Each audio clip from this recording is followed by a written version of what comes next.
Hello, Star Wars fans. Hey, there's 346 days until Christmas 2021.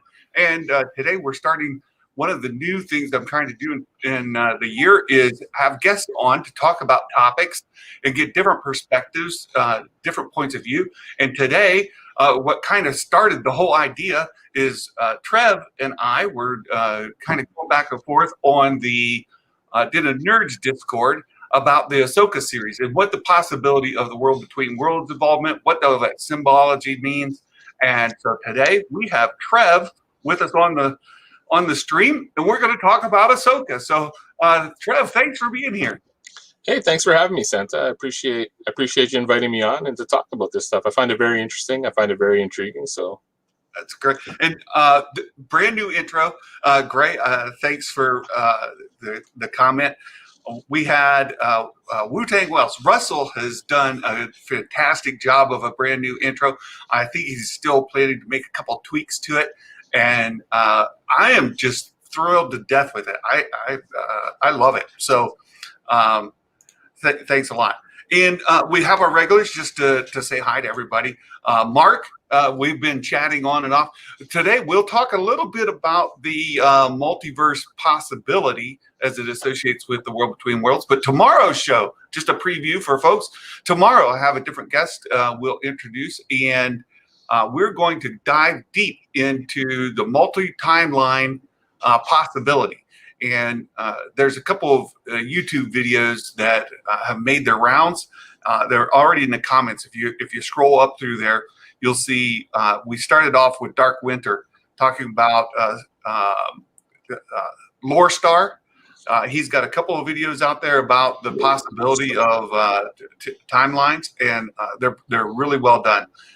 As I said, the thumbnails of those videos are a little clickbaity. But the content is actually really well reasoned and even. So thanks a lot. Dale, thanks for coming.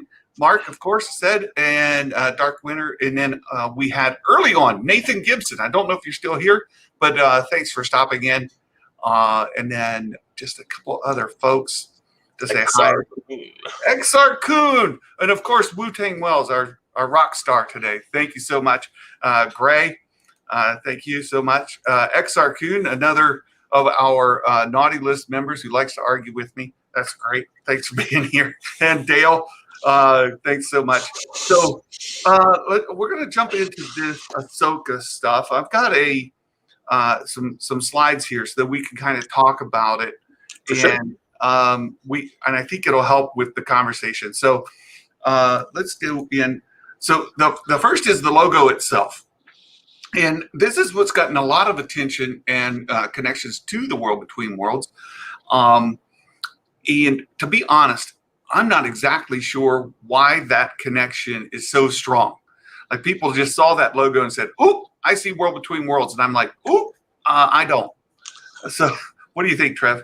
I think it's because, well, I can see why people would see it that way because it's like because the way the World Between Worlds is presented in the Rebels episode is like it's big long pathways with various portals on a star field where it's like it's similar to what this logo is. Like it's similar without the writing and everything else. Like it's similar. There's a similar view. So yeah, I can see why people would think it that way. But like again, this has a different cue than and saying that later on it could be related to it. But do what you're gonna do here. Yeah, great. XR Kuhn, I see a cool logo. Great. I definitely see World Between Worlds. And this is this is a lot of fun. Yeah, we're going to look at them here in a moment there, Russell. The Reefer Man, I think the save points for Jedi Fallen Order look a lot like the title screen thing. Yeah, we'll talk about that. Landon Dubs. Hello. Welcome. So, yeah, it's this wireframe thing. Yeah. World Between Worlds in Rebels it's those wire paths. It's a lot like the old Tron video games, right? Yeah. So, yeah. Or like a Hot Wheels track. Yeah. Yeah. And so just to kind of go in order, and Trev kind of found this first, and I had just rewatched season 1 of Rebels. And this comes from season 1, episode 10, Path of the Jedi. And Yeah. here Ezra gets his. This is when he gets his kyber crystal, and he's in the temple on Lothal. And Lothal has a lot of connections to the world between worlds, right? The Loth Cats, the Loth Wolves. Well, not the Loth Cats, Loth Wolves. Pardon me, I misspoke there. Yeah, the Loth Wolves. And the Loth Wolves definitely travel through. They say it's they say it in stuff afterwards. The Loth Wolves travel between the world using the world between worlds. Yes, exactly. So I get the connections there because this is the Lothal temple, the temple on Lothal. It's a Jedi temple, and you don't get a real good view of it. There's this real close up one, but you could definitely see that in the logo as well as this border. The border, you can see the circles with let's go back up. So it's exactly this, right? Yep. I mean, this is exactly the logo. 100%. This logo is the same one in the Lothal temple. So the roof of that room in the Jedi temple. Yeah, which is the upper room. So if you keep watching through Rebels, they go back to the Lothal temple with Ahsoka, and the wall opens up to where it comes up out of the ground in a circular kind of corkscrew manner, and it gets to the doorway where Ezra and Kanan. Yeah, Kanan Jarrus go in the first time, and then it keeps going. And he's like, "Wait, what's going on?" And it goes up another level, and another doorway opens. So this is in the top, the first doorway. When they go in, it is the roof in there. And the question is, would the map inside? The first question: would the map inside the Lothal Jedi Temple be a map of the world between worlds?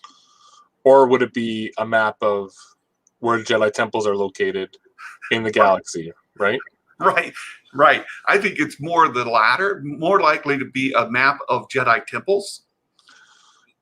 But you can't rule out, I don't think. But saying that, maybe they use the world between worlds to travel between the Jedi temples faster.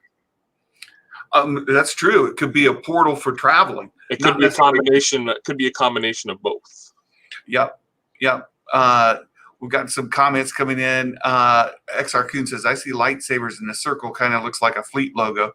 Well, it sort of looks like a fleet logo, but inside the temple here, I would think that it's a map. What kind of map? Gray thinks the title's like a world between worlds. Yeah. Okay. And Mark's talking about the KRT. We'll talk about the Kessel Run story that is the search for Ezra Bridger. Mark, I don't think World Between Worlds is necessary for a search for Ezra. Yeah, I don't think so either. The circle looks like Lucra Hulk. I don't know what Lucra Hulk is off the top of my head. I don't remind me what that is, XR. Yeah. Oh, and you guys might hear some jackhammering. I just heard it start. It's in the background, so it's kind of quiet. It's over in our garage, so you may not hear it. They might use the World Between Worlds aesthetics as Ahsoka and Ezra are linked to it. Well, that's true. They are linked to it. But if you think about, this is the map.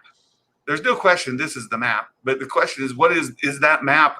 And that is on the Lothal Temple in the World Between Worlds. I'm trying to be a devil's advocate best I can.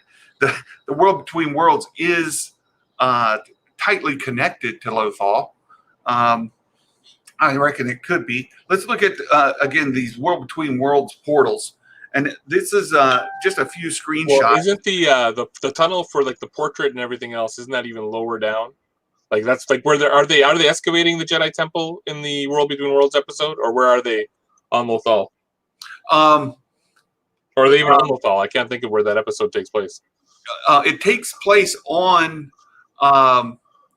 Thrawn's ship. He excavated it and reconstructed it in the No, season 4 when that other guy working for Palpatine is like remember Palpatine's having the conversation with Ezra the episode after, but Sabine's having the conversation with the guy in charge of digging up trying to interpret what the Mortis God's portrait means. he's trying to get what Sabine's he's trying to get, and meanwhile Ezra's in the world between worlds. Oh, well, I've been told, and I'm in the midst of a rewatch now. I remembered it being on where the temple was, but I've been told no, it was actually excavated from there, and it's reconstructed on Thrawn's ship. So I'm not 100% sure now. I think they're on a planet. They're not in Thrawn's ship. That's what I felt like too, but now I've questioned myself. Yeah. Dark Winter, interlinked by kyber crystals similar to those used in lightsabers, or super what? Well, I'm not sure what your question is, Dark Winter. Let's see, was there? The painting of the Mortis gods is on the exterior of the Lothal Jedi Temple. Okay, so it must be further down. Yeah, and that's why they were excavating it, right? They were excavating around the Jedi Temple. Yep. And yeah, Sith Minister Varys Hayden, right? The guy that was interrogating Sabine. Yes, very good. I'm just trying to keep up with your guys' conversation. Everyday Geeks, hey, thanks for stopping in. The Imperial Researcher. Oh, yeah, that's what Trev just mentioned. What's that dude's name again? Varys Hayden. Varys Hayden. Yeah, that's Hayden, the H with an H. Varys Hayden with an H. Varys Hayden. So the world between worlds, you get to where this aesthetic comes from. So this is what like everybody is making the connection. The ground of the world between worlds looks a lot like what you see Ezra standing on right here in this circle, but the pathways are all like that throughout there, and that's where you get the idea of this looks like that, right? So this bottom part here looks like that, right? It's what he's standing on. Even here in the temple, when his kyber crystal comes down, this circle comes around his feet. And he's not in the world between worlds when that circle's there. He's standing in the temple. But so I don't think it's fair to say when you see him standing on this kind of outline, he's in between the world between worlds, because he's not here, right? This is definitely not the world between worlds. He's standing in the temple and the kyber crystal's coming down. And then this is in the world between worlds, and he's looking through the portals. Right. And then another feature that you see commonly on the portals are the Loth Wolves, right? Yeah. So you see the Loth Wolves here, and you see them here. And they actually go in motion, right? So you'll see them marching around, indicating that the portal's open, I think. Exactly. So saying that, let's go back to the one that Sidious opens. So yeah. Sidious is within a circular one too, without the wolves around it, and with I can't exactly see what the writing is around that one. Right. And then this one's a triangle one with Ahsoka's bird on it, or the daughter, the personification of the daughter. Right. I can't think of his name right now. It starts with a Deny or something like that. Ryan, you're just going to have to get over it. I spent more money than you, so there, Neener. We had a charity stream last week for Polyhedral Paradise. They were doing it for mental health in gaming. Yeah. And Ryan had the #1 spot on there. And Ryan gives a lot of money to these things. He gave a lot of money to Fanjectures too. Ryan's a great guy. Yeah. He's a great guy, and he was kind enough to be my foil. So he had the highest. I made 2 donations, separate donations that passed him by $7. Right, so I passed him by just 7, and then I let him pass me again. And then at the last second, within the last minute of the campaign, I put in another amount that bumped him out of the first place again. So Ryan is still holding a grudge because I outgave him. But that's great. He's fantastic. So thank you for playing that with me. Let's see. We've got a couple other mentions. So it is like a Stargate. That's true.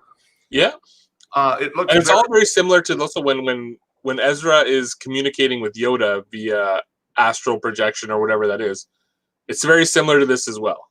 Yes. It's a very similar feel to the environment, a very similar. So it almost makes you think like it could be astral projection, force like astral projection, whatever that might. So it could be that you're going in there, and it could all be, it's in your mind. It could all be not even a space itself. Yeah, that's true. That's very true. Leia and I were chatting last night during the Ohio State Buckeye beatdown. Alabama just gave us, but $7. Didn't you say $7? $7 for Saban, right? Yeah. I can't talk about it, but I do have my Ohio State gear on today just to show my support. But I did, went with the gray, didn't go with the red. We're a little bit in mourning after that kind of whooping. You still be Michigan every year. That's all that matters. That's right. And they rehired their coach, which was a godsend. I don't know why. Yeah, John Harbaugh. Jimmy. No, is it Jim Harbaugh? Yeah, it is. John's the coach of the Ravens. Yeah. Right. So we can't thank them enough for signing him to an extension. That's great, but we're off topic. So add a line down the middle. It's a Deathly Hallows. Yeah, that's similar. That is very true. And even with the owl there too. That's true. That's true. It's like Harry Potter ripped off Star Wars a little bit, and Star Wars is going back and ripping off Harry Potter a little bit. Yeah, that's true. And what was the other reference we had? There was Stargate. Yeah. Right? So nerds steal from each other. That's what we've learned. And Leia put on here, we didn't get to play them this year. They broke 100+ year rivalry streak, and that's true. I think the story is that they, was COVID precautions, but they had less people on COVID protocol than we did, and we showed up. So that's all I'm saying. Yeah. Gray doesn't like the football. Yeah. So Trev, you gave us these two scenes in the Discord chat. I'll let you introduce them here. Sure. Okay, so these are from the Clone Wars episode Overlords, which is the first episode of the Mortis arc in season 3, not season 4, 5, or 6. Season 3. I'm just saying that because Santa said it was like season 4 or 5. I remember on his last thing there. Yeah. Anyway, though, so season 3.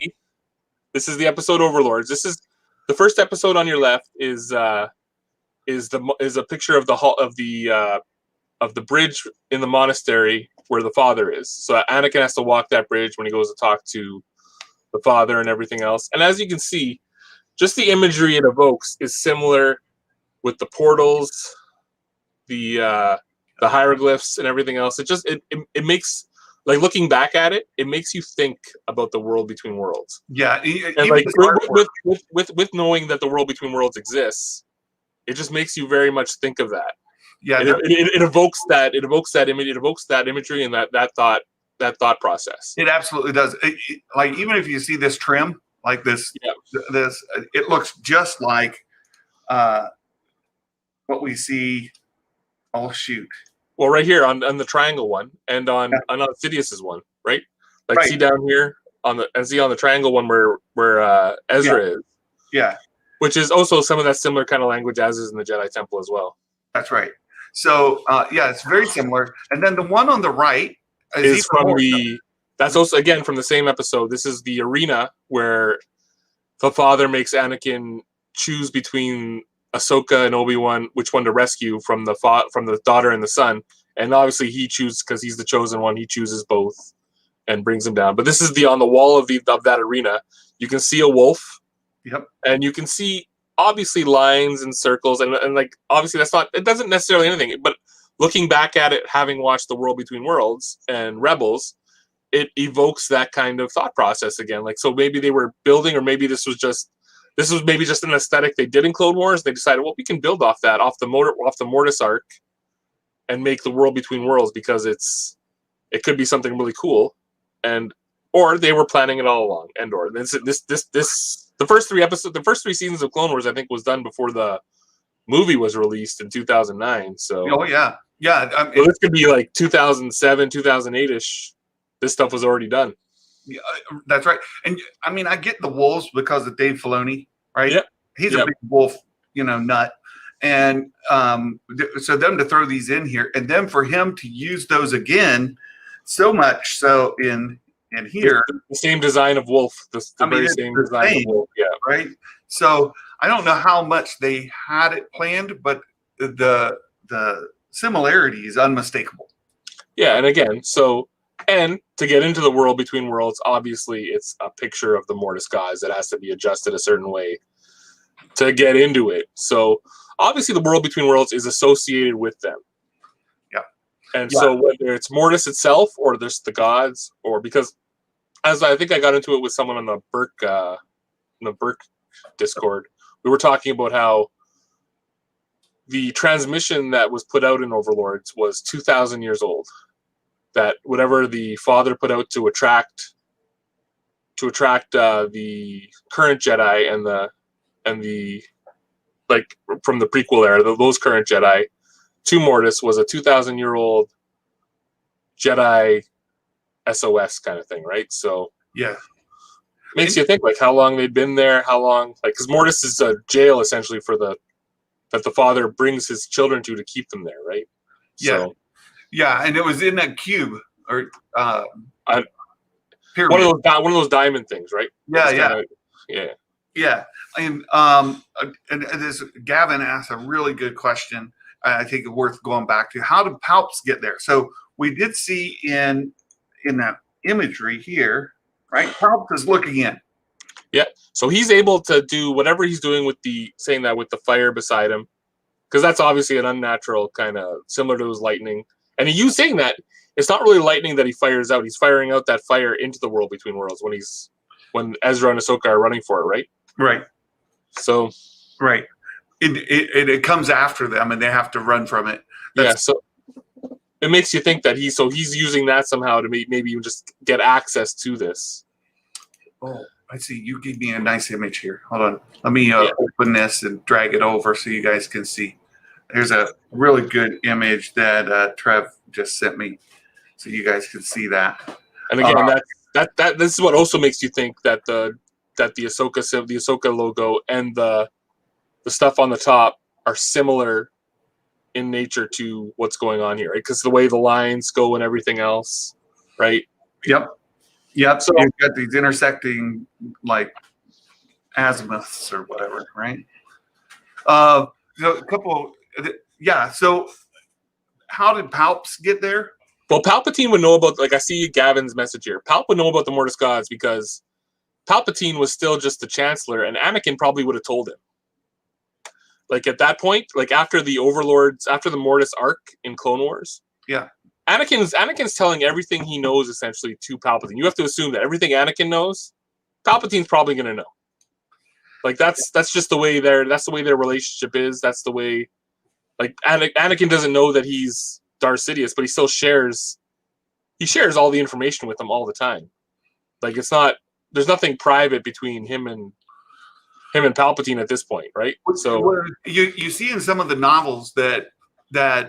But saying that just a second though. Saying that though, I think they did forget it though.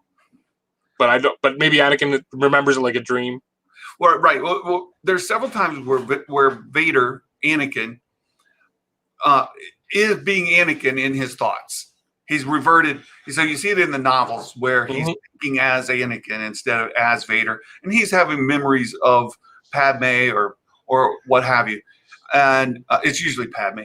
And then Vader senses, Palpatine always senses it, always, and then calls him out on it and says, "Hey, you've been thinking about something, haven't you?" And Vader tries to say no, and he's like, "But haven't you?" and he'll come clean. So what Vader knows or what Anakin knows, Palpatine knows. Yeah. I see the message that you brought up here from Gray. I think I have an image of that I shared somewhere as well. I don't know if I have it on. I might have it on my phone. Okay. But yeah, like it's there's the image where it has. Remember, we thought it was Yoda. We thought it was Kia D Mundi. Oh yeah, that's the one she's talking about, right? On the caves where where they meet the Lothwal wolves. Yeah, let me see. Grace sent me that. I think I have it in. Here we go. Let me open this. She sent me this just the other day. Let me throw this And over see, here. and that could be, and that could be what that image is. That doesn't necessarily have to be Yoda. We thought it was Yoda because we didn't know Grogu existed at that point when this episode came out, right? And see, and if you look here on if you go down, well, yeah, on the one on the left too, see the way the guy, it could be, we thought that might be the father or a Kia D Mundi species, the person on the right. Yep. Whatever Kia D Mundi species is, right? Or like the father has a similar hat like that as well, right? Yeah. And the fact that the one has a cane right here is, maybe you think Yoda, but the other one, like, it could be whatever, right? It could be, I don't even know. Yeah. Yeah. Right. And again, there's lots of imagery here with circles and arcs. Similar to the arena wall. Yeah, exactly. Exactly similar to the arena wall. Let's go back to that again, just so folks can see it. So very similar to this arena wall. Especially with that inner part of it, right? With the Right. Hey, Gitter, thanks for stopping in. Gray says, which means he might have something to do with the World Between Worlds. Well, okay, so you raise another good point, Gray. When Ezra gets his kyber crystal, you do hear Yoda talking to him. He hears through that whole scene, Yoda comes and visits him. Yoda's alive during that period. So, well, like they're talking like I said, that's the astral projection where they're kind of speaking to each other somehow that way across through the Force, across millions of light years and all that kind of stuff, right? Or thousands of light years. Exactly. Hold on 1 second. I got to mute myself. I'll be right back. Okay. Ahsoka and the World Between Worlds is my favorite Star Wars. I'm so excited to be discussing this today. Yeah, great. It's I mean, this is some of the most intriguing stuff that's been introduced to Star Wars lore that in the last in forever, right? Like this is new intriguing stuff that's not fully developed, and it's to associate it with the Mortis gods, to associate it with all this stuff. And who knows? It could be relevant to the Ahsoka series in the way that Ahsoka could be using it earlier on, and like if they're, let's say the Ahsoka, because we don't know where Ahsoka was during the original trilogy, because everyone questions, well, why wasn't she active in that? Why wasn't she active during the original trilogy? And it could be that she was choosing because she felt like she shouldn't be alive. And maybe it took her a while to come to grips with that she should be dead. And Ezra pulled her out of the timeline and saved her. That's a really good point. I just wanted to touch base real quick too. But also, when they go back to the Lothal Temple, they call out to Yoda again. Yeah. So that's the episode where Kanan becomes a Jedi Knight. That's right. And an official Jedi Knight. He fights the Inquisitor in the vision, and he fights. Well, in there he fights the temple guards, which is the voice of the Inquisitor, though. Yeah.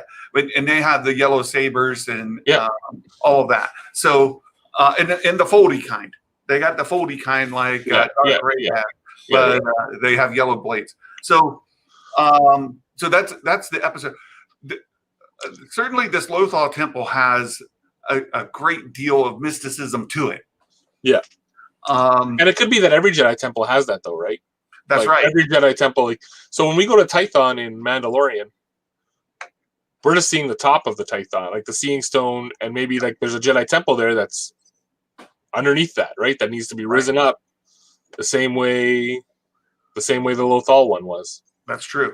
It could be. I'm not saying it definitively is. No, or there might be an access underneath in that mountain that only a Force user could access, and then Grogu didn't know about, and obviously the Mandalorian wouldn't have known about. Right. Dale, the Mortis gods are what he was studying on the temple wall. Plus, they're probably been known before the Mortis arc. It's hard to tell. Yoda is secretive. There's lots of things he knows that he doesn't tell. Does Yoda ever bring up the Mortis gods? Because at the end of the Mortis arc, do they tell him that it was like a dream? Do they tell Yoda that? I don't remember that exact. No. There was a dialogue with Yoda at all about that, or if Yoda ever directly mentions the Mortis gods. Yeah. Wandering Dog. Hey, what's up, man? Wandering Dog is going to be our guest tomorrow as we talk about the possible timelines. So we'll get into there. What was the old man's name? Was it ever mentioned? You mean the father? Did he have a name?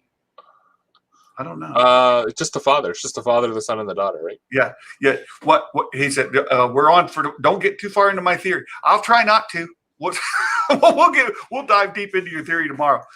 Great. Help has dark magic and things that he used to get to. Pal. Talking about Palpatine. Palpatine has dark magic, things he used to get between worlds. And again, that's never fully explored either, though. It's really not. And what you get the impression of, and it becomes clear in the arc, is that he can kind of open a window, but he can't open a portal. Yeah. So you can kind of see, and he knows it's there, and he's. You only see his hand. His hand goes through, right? His hand goes through, but nothing else, I think. And the flame, of course. And the flame. Yeah. But yeah, he does. There's a reason he can't go into it from where he is, and he really wants Ezra to open it for him so he can go in. But that's why in the episodes after the World Between Worlds, he's trying to turn Ezra, right?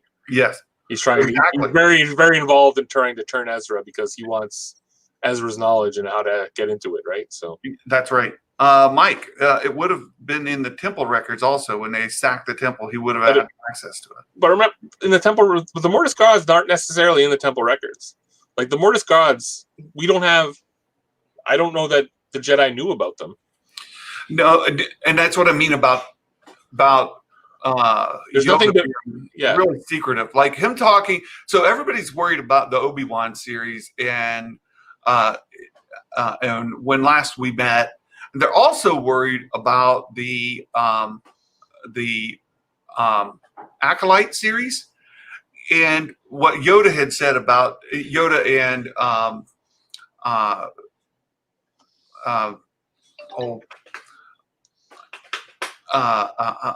the jerk. They were talking about for 1,000 generations or for 1,000 years. The Sith have been dormant. Yeah. And so they're worried about the that's as long as Yoda's been alive. The Sith have been dormant. But he keeps secrets. And what we're talking about here is, I think, whatever knowledge he had of the Mortis, or the World Between Worlds, Yoda just doesn't share. What he knows and what he documents is up for debate. Yeah. And and everything we know about the Force is through Yoda's lensing as well, right? everything we know about it. That's right. That's presented to us is through the way Yoda's taught Obi-Wan, the way Yoda's taught Qui-Gon, the way Yoda's taught Luke. Everything we know about it is through Yoda's filter. Yeah, and if you think about season 6 of the Clone Wars, when Yoda figures out about the being able to become a Force ghost. Yeah. And he comes back from all those visions, from everything he learned. And they're like, what'd you see? Nothing. Don't worry about it. Yeah. And he decides he only wants to pass it on to Obi-Wan later, right? That's yeah. So I mean, he's not forthcoming. And so when he says things like, for 1,000 generations, or he says whatever, then it's, a question, right? Well, do you? I mean, really? Do you? Gavin, there's a deleted scene of the Mortis arc where the son's being taught by Revan and Bane that they cut out. That's true. Being taught by Revan, or being like Revan being invited to hang out with the son? Because the son and daughter, I imagine, are much older than Revan. You know what I mean? And why would they need Revan? That's probably why they did it. But Revan and Bane, these are beings that essentially are the Force. They're not Jedi. They're not Sith. The son isn't Sith. He's supremely dark side. He's just and the daughter isn't Jedi. She's supremely light side. And the father is just the balance between them. He's able to control them. That's a great point. And I think a lot of people think they make this, and there is a strong correlation, right? Dark side equals Sith. That's not true. Yeah.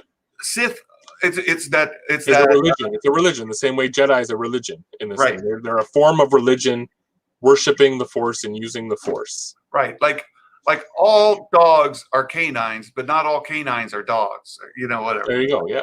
Like it's that kind of thing, right? Like so, all Sith are dark side, but not all dark side are Sith. And the same is true as far as light side users. All light side users, or all Jedi are supposed to be light side users. Sometimes they don't adhere to that really strong, but then there's certainly some light side users that are not Jedi. Ahsoka being one, right? I think there's an argument. And I'm seeing reimagining Star Wars. He's saying the father asked the son not to use the dark side. He's the impulsive, emotional side of the dark side, which the emotional side is the side that that leads down the dark side path, right? Yeah. Wandering Dog. The writing on the Seed Stone and Mando, it does look like the stuff in the game, the Jedi Fallen Order game, but it's not. It's not a Zepho sphere. The Zepho sphere are metallic, and I think there are some other attributes to them, like they hold a charge, stuff like that. And the Seeing Stone in the Mandalorian, while it has similar attributes, I don't believe it is a Zepho sphere. Yeah, they're very similar though. You got to think it's everything about this stuff is similar. Like it's all Jedi related stuff. Yeah. So it's going to be, it's very relatable between each other. A Magic Maker just being a turd, right? Yoda and Grogu are the same person. Well, I would say if Grogu wasn't born at the same time as Anakin, I would almost say you could say that the Yoda species might. I would have had the thought that the Yoda species, one dies, one's born. Do you know what I mean? Yeah, if they didn't say that Grogu was 50 years old. Well, yeah, I have my thoughts about that. I think that they are Force-created beings, that they're not a species that belong to a world. And go back to that Lothal cave painting again, and you see maybe one's Yoda, one's Grogu, one could be Yaddle. That's true. That's true. Let me go back here. Yeah, you've got maybe Yoda, maybe Grogu. And what's this right here with the one underneath the circle one? The one underneath where it's just the two beings by themselves. And then this little. Yeah. Well, there's another one here. Yeah. But it's hard to say, right? Like, we just don't know enough about the species yet, right? Yeah. Those markings are like the markings around the Seeing Stone, the Grogu contacts. They are like, but I don't think that makes them the same. And Zephyr stones are just like they just could be like they're made by the Jedi that use them, or the Zephos or whatever. Like it could just be similar, right? It's all just similar things. Exactly, and a Magic Maker. We're going to be discussing this tomorrow with Wandering Dog, this Lore Star video. So if you want to go look at it today, anybody, maybe I'll try to find it and put it in the description after the fact. XR had to go. No, the guy studying the temple on Lothal. Yeah, that's the Varys Hayden. Yep. Let's see. Oh, XR is back. Gavin, what about Sith knowledge? We don't know what Palp's knowledge was, and Plagueis taught him. Well, that's a good point. The Plagueis novel being what it is now. You have to assume up till Palpatine, I would say that every Sith passed down all the knowledge to all their apprentices, almost, pretty much, like up to Palpatine.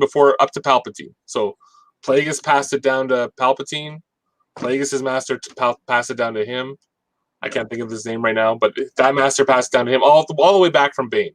You got to assume that almost all, because the whole reason is for the Sith to get stronger, more knowledgeable, and like become stronger within the Force, right? Right. Well, and they store everything as holocrons. So, season 2, where Vader and Ahsoka have their battle, the one that they go back to, and Ezra pulls her out. So, season 2, when they have their battle, Ezra had just gotten that Sith holocron with Maul's help. And there was information in there, and power in there, that Vader and Palpatine were very interested in getting and obtaining. Well, also have they even been to that? What was it, Korra? What planet was that on again? I can't think of the planet name. Where Ahsoka and Vader fought, where the Sith temple was. I can't. That other Sith temple. You guys put it in the comments. Trev may be able to pick it up there. Let me see if I can get caught up on the comments by then. The Jedi of old were more mystical, although like this whole deal on prophecies, the Master and Apprentice novel, I highly recommend. If you're interested in that prophecy and what the Jedi thought of the prophecies, that book is fantastic. That's the Qui-Gon Obi-Wan, right? By Claudia Gray? Yes. Malachor. Thank you, Imagic Star Wars Malachor. Yep, that's it. Yeah. The whole incident with what Obi-Wan, Anakin, and Ahsoka encounter on Mortis is reported back to Yoda. It is reported back. So what do they do with it? What's the council do with it? That's of our knowledge, not much, right? Arthur, sorry you're late. What about Ezra? We'll get back to him in just a moment. Kai Mundi said it was 1,000 years of no Sith. Right. Kai Mundi, that's who it was. The sun is not dark side, right? Well, I'd say he shows all the specific, like when you're saying he uses the emotions and that the father's trying to control his emotions, it's because his emotions all lead to dark side use of powers. He's using dark side specific. He's using the use of your emotions is leading you down the path of using the dark side, right? Anger, and especially specifically fear, anger, hate, right? Right. I think he's the physical embodiment of the dark side. There's that imagery is there purposefully, just as the daughter is the physical embodiment of the. Do you think it's funny that the Inquisitor is almost the exact same as the son? Oh, the Grand Inquisitor. Like, why is that? Yeah, there's been some thoughts about that, and I've seen theories about it that perhaps the son is embodying the Grand Inquisitor, sort of like he did in the Mortis. Or he's influencing the Grand Inquisitor anyway. Yeah. What about the Sith? Because there's always two, no more, no less. That's the rule of two. There's more than at one point there were more than two Sith, and the Sith was actually a race of people as well, and that's all in I think now what's Legends material. But they haven't gone over it yet in the Disney. Yeah. But yeah, the Sith there's two, no more, no less, which is odd because there always seems to be a third, maybe a fourth, right? So like the Master has a secret apprentice, but he has his apprentice, and then the apprentice has his apprentice. Right. Good example. What about Ventress? And at the same time, you had Dooku, Count Dooku, right? Ventress was Dooku's like apprentice, right? Right. His assassin / apprentice or whatever he was doing, right? So you got Ventress and Dooku, and you got Maul, like all playing around the same time. And so was Dooku a Jedi at the time of the Phantom Menace, or was he turned by Sidious sometime between? I don't know the exact specifics for Dooku. So between Phantom Menace and Clone Wars. Right. I mean, he was sort of on his own. Dooku definitely wanted to overthrow the Jedi. And Palpatine, like from the get-go. He always seemed to want to overthrow Palpatine, and he was constantly trying to recruit somebody to help him do that. Right? He tells Anakin, "Hey, why don't you help me? We'll get rid of him. He's the real threat, not me." Or he tells Obi-Wan that. Which is kind of similar to Vader recruiting Luke to overthrow Palpatine. It's the same, right? It's the same thing. Exactly. So Dooku he saw the flaws of the Jedi Order. But was Darth Tyrannus around when Darth Maul was around? Like in Phantom Menace? Was he Darth Tyrannus then, or was he just Jedi Master Dooku at that point still? Or did he walk away from the Order already at that point? He was just Count Dooku? Yeah, I think he had already walked away from the Order. I think he was Darth Tyrannus. So was he? Right. That's what I'm saying. So Darth Tyrannus and Darth Maul are existing at the same time in Phantom Menace. Yeah. So there you go. I mean, the rule of two is kind of like there was two official, but each of them had unofficial folks. A magic maker. It's not the dark side itself. I know he's the embodiment, the representation of. It's not the dark side itself, but it's very similar. It's like in Marvel, Eternity is the representation, is the embodiment of the universe. Infinity is the embodiment of time. There's beings that are bigger than what you can conceptualize. Like, you know what I mean? Like death is the concept of death. It's not. Yeah. It's not like it's a Yeah. That's how the Mortis gods are. They're like beings that are bigger than what normal. Whatever. They're gods. Yeah. Yeah. That's true. Gavin, Sun summons them for knowledge of the Jedi, right? Bane and Revan, in that deleted episode or scene, and they because they had interactions with them, and that's true on that other planet as well, where Bane shows up. I wish Abeloth would have made its way into Mortis Arc. She came from the same stories. I've heard some rumors they may bring her in the Acolyte, or bring her in during the Mandalorian spinoffs.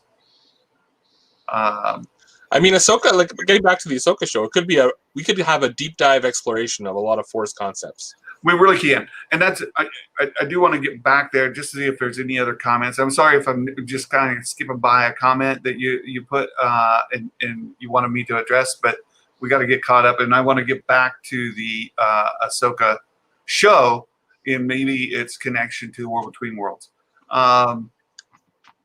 Proto-Zephos or Zephos in different temples.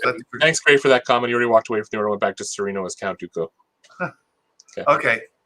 The Sith did essence transfer between Master and Apprentice. Well, that's true. I mean, is it?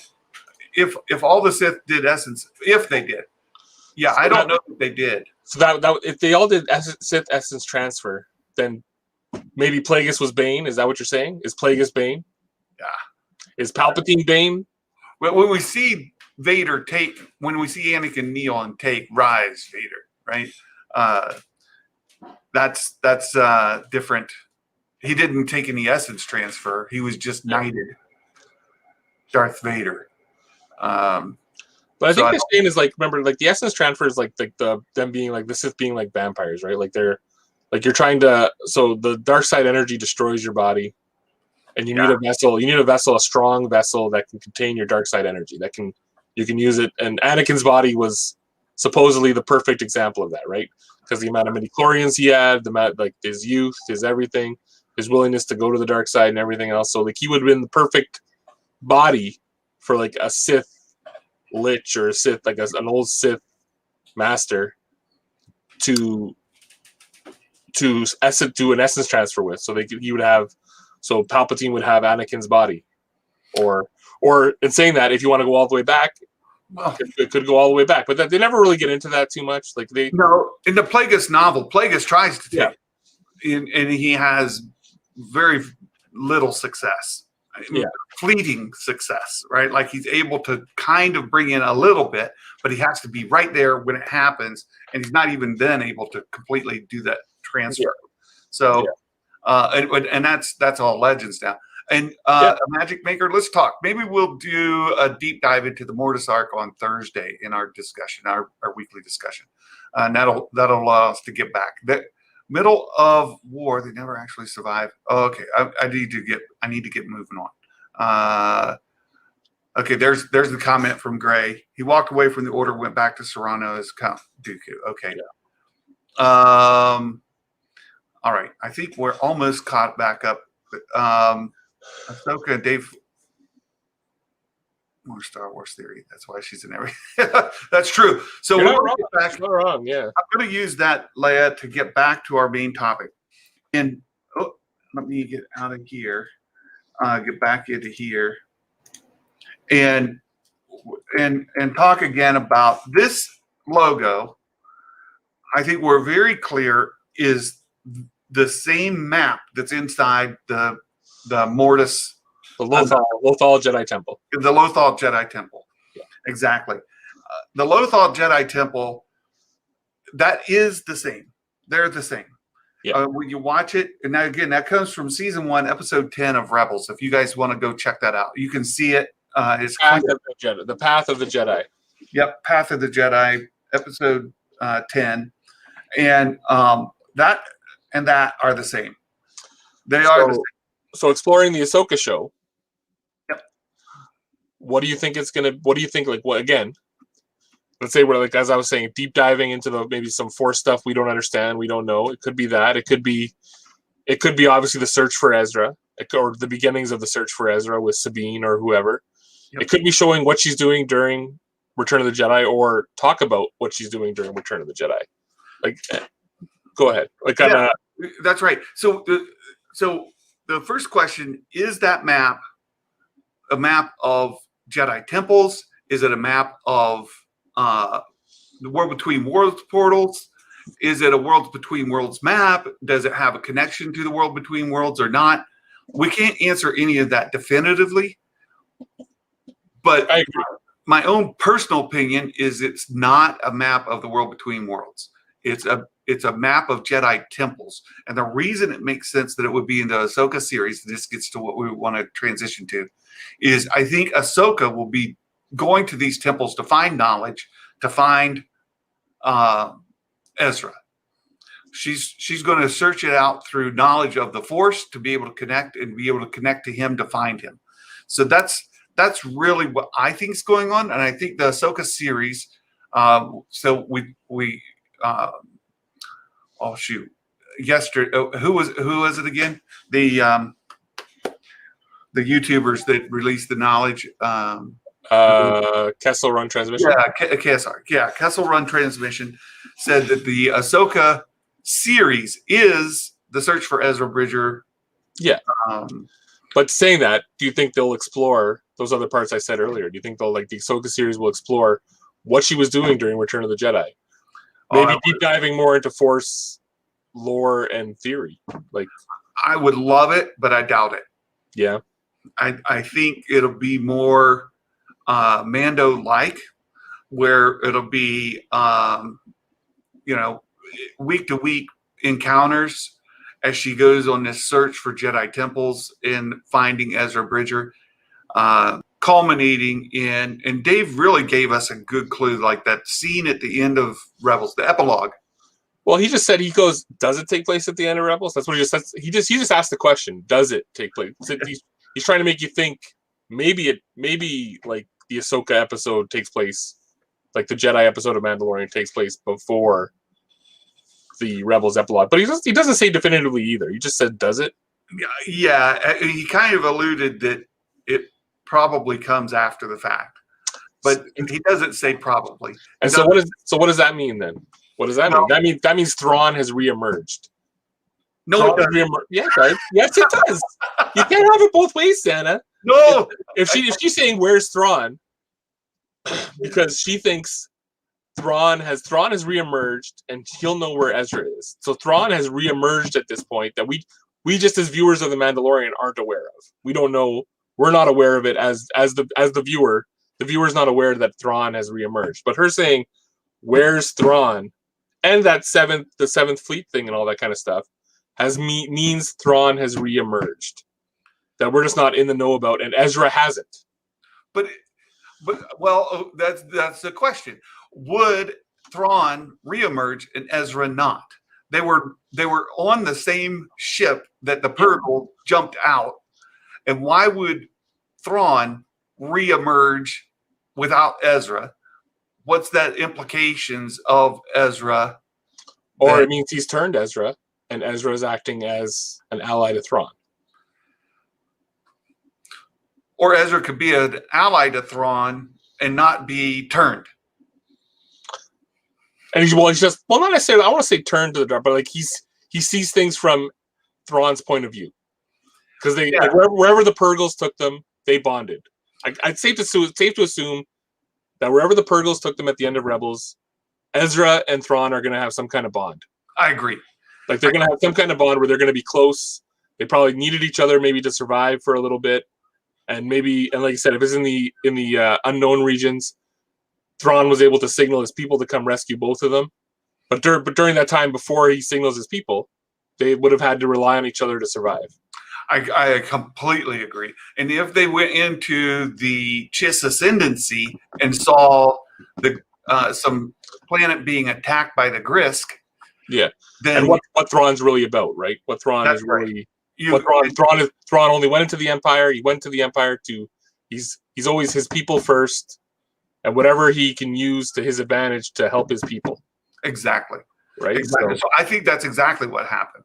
And the Ezra is now on the side of Thrawn. That doesn't mean that Ezra has turned dark side. And Imagic Maker and I talked about, unless he has adopted Thrawn's ideology, because that's non-Jedi. But still, he would have aligned himself with Thrawn. He's aligned with Thrawn and whatever that means. Whatever that means. So that means he'll come into. So when Ahsoka and Sabine or whoever find Thrawn, find Ezra, there's going to be some kind of conflict there. Some kind of, it's not going to be a great reuniting kind of thing, right? Well, I think Ezra's going to say, I can't go. I've got to, like, there are people being attacked here and I have to help them. Yeah. Yeah.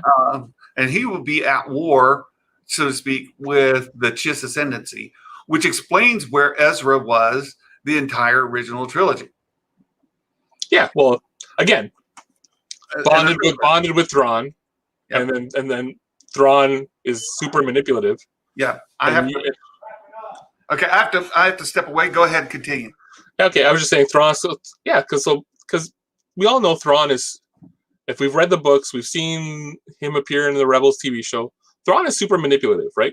And if they had to rely on each other to wherever the Purgles took them, they have that bond, and Thrawn will be able to, in my opinion anyway, will be able to align Ezra to his beliefs. Right? And like Mark Hamilton's saying here, Thrawn is a likable villain. He's not he's similar to Magneto and Doom in that way. You have a lot of empathy for him as a villain because he doesn't like Magneto and Doom both are similar in that way where Doom wants to save the planet because he envisions he's seen where he has to take control of the planet for the planet to survive. Magneto's an empathetic villain because he just wants he knows that his people were persecuted, the Jews and the mutants, and he sees it very similarly, and he's tired of being persecuted and all that kind of stuff, right? Thrawn is the Chiss Ascendancy is possibly battling the Grisk, possibly knowing maybe not that the Yuuzhan Vong have been brought in yet, but who knows? Maybe it could be related to that as well, right? Like that there's bigger things going on in the galaxy than what the Empire and the Rebels and are at this point the New Republic and the Imperial Remnant know about. That Thrawn may know about, right? But yeah. I'm looking at some of the other comments here. So from Will Morgan, so in the World Between Worlds has Ahsoka promising to find him. I think he's right. Thrawn's back, but is the only way to find Ezra. Dark Winter, they were called the father, the son, and the daughter. I wish they cast Matt Smith as the son of Rise of Palpatine. Yeah, it would have been interesting if like Matt Smith was the son. I don't know if the son would have worked in live action though, but it would have been interesting. It would have been definitely interesting to see. I definitely disagree that Thrawn turned Ezra. Yeah, Thrawn, I agree. Again, Thrawn is not a Force user, so not necessarily turned, but I think he would manipulate. I think he can manipulate Ezra to where to survive, they need to have their goals aligned. They'll make Thrawn a likable baddie. Ezra, read that one. Ryan Kindle fan. Rahul Kali shouldn't play Ezra. Well, whoever plays him. I like Dev Patel a lot. I think Dev Patel would play an awesome Ezra. I love Dev Patel as an actor. And if you like the Avatar Last Airbender live action movie, which nobody does, he was the Fire Prince, I believe, in that, right? You also have a lot of respect for them. Would make more sense that the plant creatures are actually something else if midichlorians do have an influence on the Force. What if the new menace feeds on midichlorians and therefore... Okay, you got. When I saw those plant creatures, you have to remember that the Yuuzhan Vong use plant creatures. So I don't know if anyone else thinks on that, but like that was my first thought when I saw plant creatures. Yuuzhan Vong is all about using life and using plants and all that kind of stuff for war machines and all that kind of stuff, right? So it's interesting to think. I think Thrawn has repurposed Ezra like he did with Eli Vanto. He left him to fight the Grisk. I'm almost sure. Yeah, Dale, you're probably right. That's something that I agree with. Gray, I don't think Thrawn will be able to align Ezra due to the attack of the Rebel base where the Bendu helped. Maybe Gray, but like again though, like you got to think they're like when the Purgles brought them somewhere. Let's say Ezra and Thrawn are the only ones left alive, even though the Chimera was brought there as well, and maybe like there's other people on the ship. But let's say that crashes and Ezra and Thrawn are the only ones left alive. They will have had to rely on each other to survive on an unknown region, unknown planet. Like say no ship to use, no anything. They'll be forced, just like there's so many episodes of TV shows like where you'll see where two rivals are relying on each other to survive, right? And so I think during that time, that's something that going forward from that's what we'll see. So XR's asked a good question because I had to step out. We're having foundation work done here at North Pole. So I had to go out. The contractors are out there doing some work and need to give me an update. So a quick recap of the last minute or so. I was just reading through the comments. Reading through the comments and answering some of the comments. That's all. Okay. As in my opinion, obviously, right? Yeah. Imagic Maker. I don't think Thrawn is necessarily evil. I agree. I don't think he's necessarily evil. He has a purpose, right? And again, Gavin, that's like saying Magneto or Doom isn't necessarily evil in Marvel. They're not necessarily like Doom. Like I said, Doom. The only way in visions he's seen, the only way for him to save the planet is to control the planet. Oh, that's really good. Like Victor Von Doom is a pretty good example. Except Doom, he's got an anger element in there and a vengeance element in there that causes him to do a lot of. Yeah, Thrawn's obviously more calculated than that, right? Thrawn's yeah, and I think that the example to Thanos is probably a more accurate one. Like maybe he was trying to do good, but he had his own ideology. But I don't even think it's the same. Tython's supposed to be Jedi, whatever. Yeah.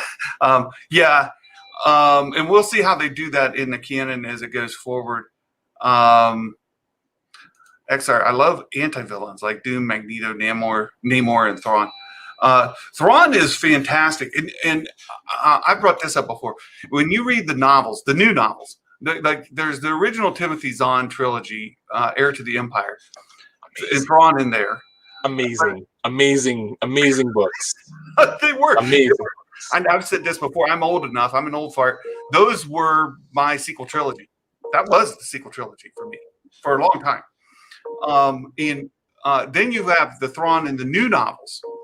And he reads in those novels very much as an or as a protagonist as you read through them. So he's very relatable.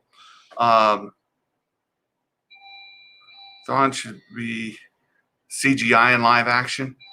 I don't know, Ryan Kennel fan. I don't know if he should be CGI in live action. I get the point on the blue skin and the red eyes maybe being tough to digitally enhance to make it really come off effectively, but I want to think that they could do it.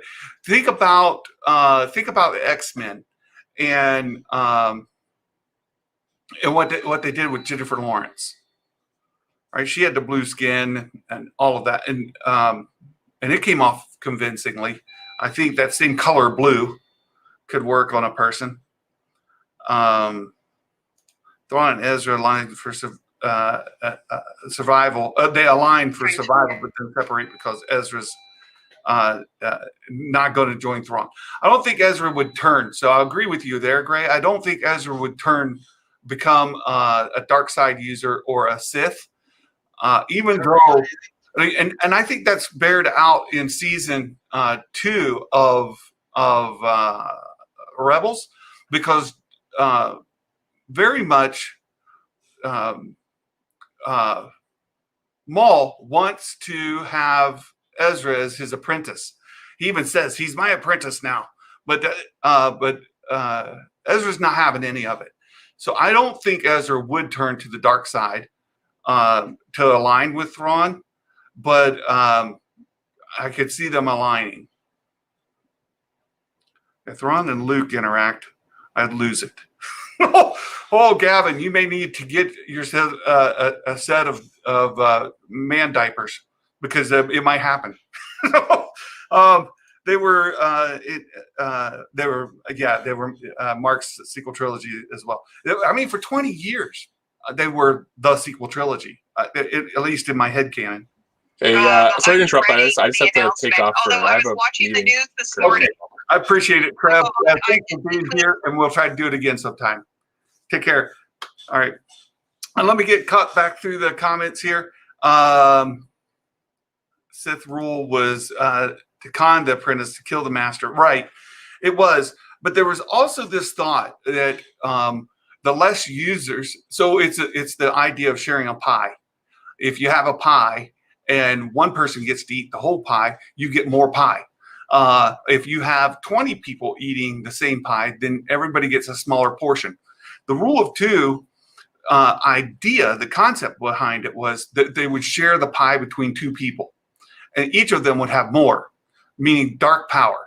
So if they were going to be Sith dark side users, and they were going to tap into the dark side power, then they would be stronger individually if they were only sharing it between 2, versus the Jedi, who were dozens, hundreds, thousands, who were sharing the light energy between all of them.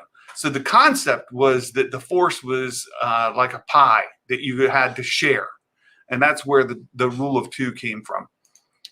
So it's kind of a flawed line of thinking, but yeah, that's where it comes from. Trev, is Ezra a Chiss like Grand Admiral Thrawn? Is that why he joined him? No, Ezra is not a Chiss. Chiss, they are humanoid, and their blue skin and red eyes come from the minerals where they come from.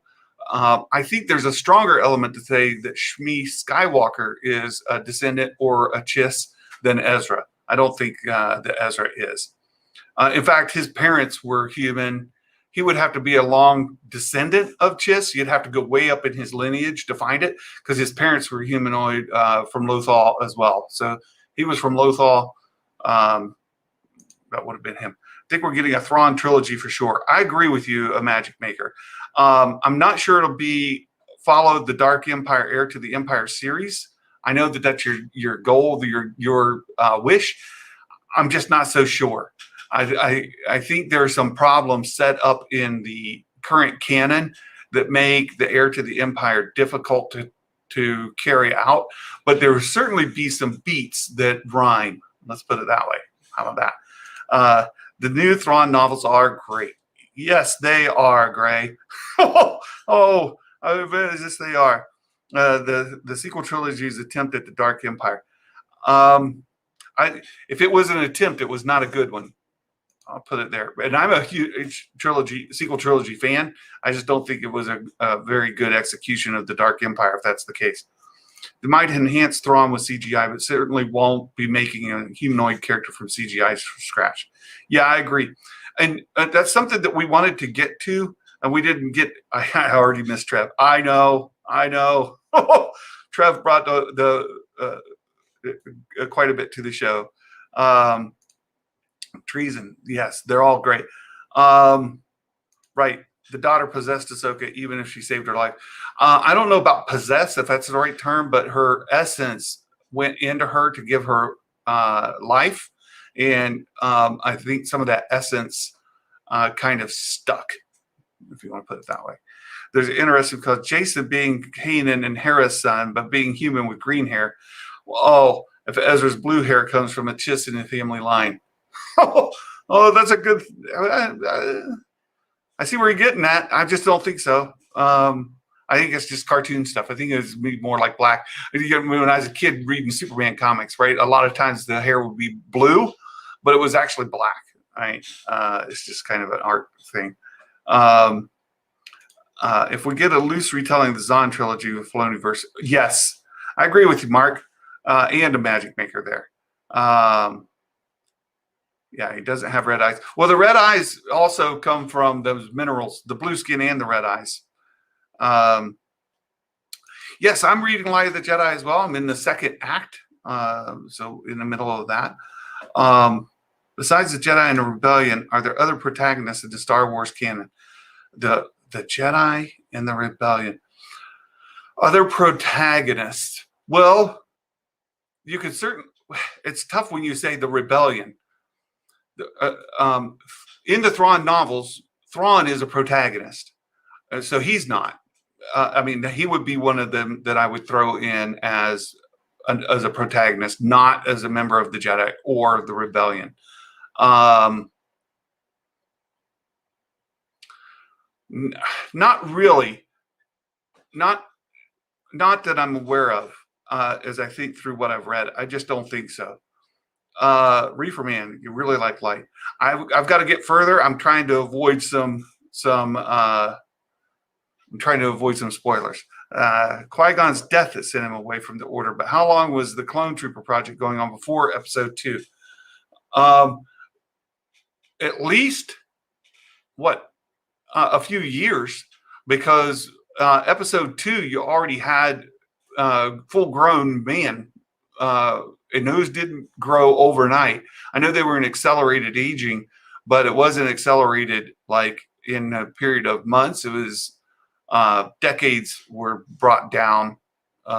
So probably at least 2 or 3 years, probably more. If they did not have to use a CGI for Ahsoka, then they won't CGI Thrawn. That's true. Do you think Zeb, Hera, Jason, and Callus, Wolf, and Rex? Oh, Ryan. The Ryan Kennel fan. Zeb is the good question there. I think for sure the others will. Zeb, there's your question about a CGI character.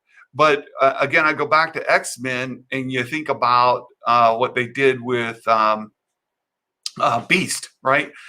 He's a great big blue hairy guy. I think they could do that kind of thing with Zeb. Yes, I do think he will be in there. Protagonist, do you mean hero?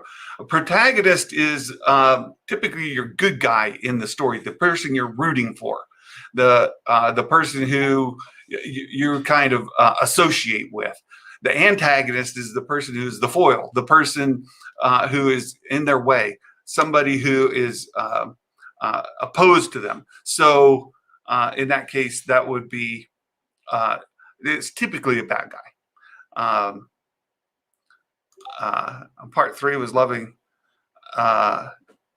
Gray. Was loving it until the Nile. Not getting into them at all. Disappointed. I'm into part 2. It's okay. It's okay. The problem I have, just as far as it goes with the new novels, the problem I have is there's a lot thrown at you. And it happens to me with a lot of them. Like you go back to Alphabet Squadron, I had a tough time connecting with the characters. There were just so many thrown at me. I didn't connect. The ones that I connect well with are like Master and Apprentice. You've got Obi-Wan and Qui-Gon. I know them, right? I already know them. And as you carry them through, that book is very tightly wound around their story. The same is with the Plagueis novel. Plagueis and his apprentice, right, Palpatine, are you know who they are. I mean, you're introduced to Plagueis, but it follows Plagueis and Palpatine through. It's really about Palpatine more than it is Plagueis. So those kind of books are easier for me because I know the people. In this Light of the Jedi, there's a lot of names just constantly thrown at you, and keeping track of them is becoming difficult for me. I know I'm highlighting names as I go through in the Kindle. I'm reading on a Kindle app. I'm highlighting the names so I can follow, like, who are all these people? It's tough that way. 10 years. It says in Attack of the Clones. So, yeah, it took them 10 years. So that project's been going on 10 years. You had Darth Tyrannus, who was involved in the kickoff of that. And that's why I was struggling with Attack of the Clones and the Phantom Menace. The timeline there. Dooku was not, I guess, during the Phantom Menace, Dooku was not yet Darth Tyrannus, but he soon does. So that comes very soon. Palpatine killed his master while he was unconscious, being drunk. Right? Yeah, essentially, yeah. Let's see. Wasn't Simon Diaz the one who started Sypha Diaz who started the clones? Right. It had been dead for a decade. Well, I think Sypha Diaz and Dooku were involved, and Dooku ends up acting upon it as Tyrannus, and Sypha Diaz is killed pretty early, and they find his remains in the Clone Wars, right? I want Zeb, Hera, Chopper, Zeb would have to be CGI, a lot of money. Well, I don't think they'd have to be CGI. That's not necessarily true. If Chewie could be practical, so could Zeb. And same way as I mentioned, if you could do that with I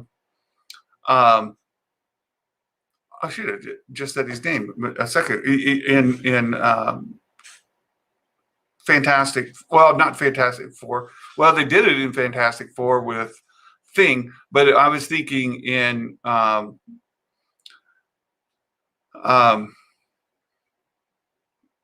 oh, shoot, I just lost his name. Santa, do you know what Qui-Gon position was within Jedi Council? Oh, Qui-Gon turned down a seat on the Jedi Council. So in Master and Apprentice, and it is a spoiler if you haven't read it. I'm sorry, I should have said that ahead. Master and Apprentice, towards the end of the book, Qui-Gon is offered a position on the council, but he ends up turning it down to stay Obi-Wan's master. So he is not on the council. Protagonist is the lead and antagonist is the person against the protagonist, right? Hero is heroic, villain is anyone that's criminal, right? Typically, a protagonist will be a hero. So that's, again, a strong correlation there. Doesn't have to be a hero, but when you think of it, most heroes are your protagonists. He wasn't a member of the council. Yeah, you guys are already on it. Too much Alphabet Squadron. Too much in Alphabet Squadron. Yeah, I had a trouble with Alphabet Squadron as well. The characters. Yep, that's it. Clones heal 2 times faster. Where are these chats coming from? They're coming from YouTube. I think Alicia Vikander would be a good live action. Oh, there's Neil. First of all, hi. I don't know who Alicia is. What's she been in that we might remember her? I can look her up, but I want to try to keep caught up. I think I swapped from live to all top chat. You know, YouTube's annoying like that. I know Trinity complains about it all the time. It defaults to top chat instead of live, and it's annoying. Boba was born in the beginning of the clone program. Yes, Beast. That's it, Beast. I mentioned Beast before. They pulled off Beast in X-Men. They could pull off Zeb in Star Wars. I think that's absolutely it. The Rock needs to play the thing. Mr. Beast. Yep, that's who I meant. Do you like the fan theory Jar Jar Binks Sith Lord? It's a fun one. It's a ridiculous fan theory, but it's a lot of fun. She doesn't have Gandalf gear during her appearance in The Mandalorian, mind you. That's right. Hey, Trinity's still here. Yeah, it's annoying. It's super annoying. Yeah, she's not Ahsoka the White when we see her in The Mandalorian. And I think in the Ahsoka series, we're going to get right back to that. We've been kind of bouncing around. I want to get back to kind of wrap it all up. She's not Ahsoka the White. I think in the Ahsoka series, she will progress to be Ahsoka the White, culminating in the scene we see at the end in the Rebels epilogue, where she comes and gets Sabine and they go to get Ezra.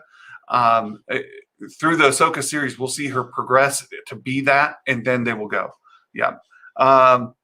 Punisher is a villain protagonist. Ghost in AM2 is an antagonist, not a villain. Yeah. So there you go. Punisher's a good villain protagonist. You're following his side, but he's a bad guy. In that case, Batman, like I know Josh Denna Nerds, he loves Punisher Batman. Oh, that's his favorite. He absolutely, when you see Josh or when you're chatting with him, just remember he loves Punisher Batman. That's his favorite version of Batman. You heard it here. So Punisher is a bit of a bad guy, and he is a protagonist.